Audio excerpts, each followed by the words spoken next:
सभे मगहिया भाई बहन के भूलेटन काका के राम राम।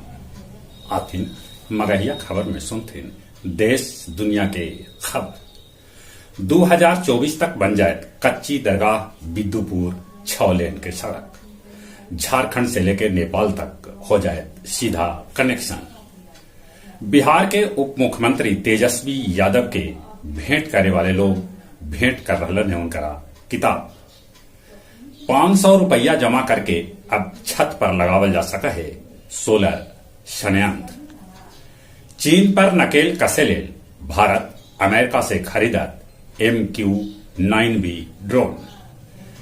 कांग्रेस के एक बार फिर से लगल झटका, आनंद शर्मा छोड़ अपन पद।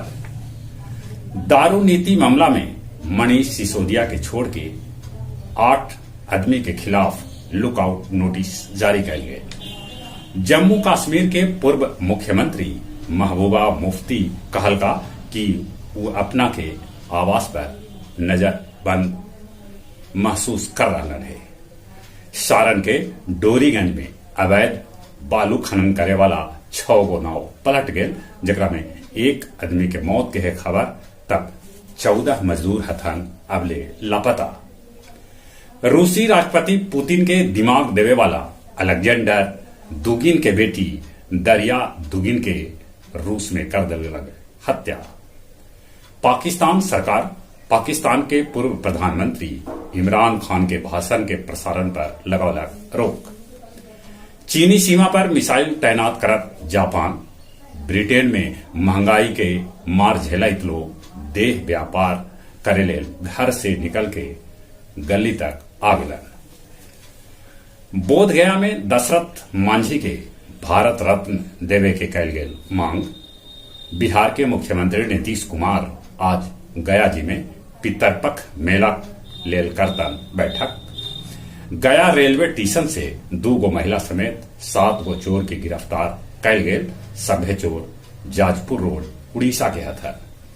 आसनसोल वाराणसी मेमू ट्रेन से 400 लीटर दारू पुलिस बरामद कैल।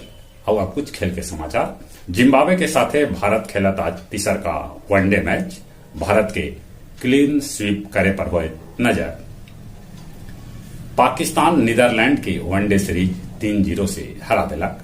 मुंबई हाफ मैराथन में छगन और कविता बनलन चैंपियन। यूक्रेन के तरफ से 6 महीना लड़े वाला मुक्केबाज अलेक्जेंडर सौंद्र उशिक बनलन विश्व हैवीवेट चैंपियन। बास्केटबॉल में पटना के हरा के रोहतास बनल चैंपियन।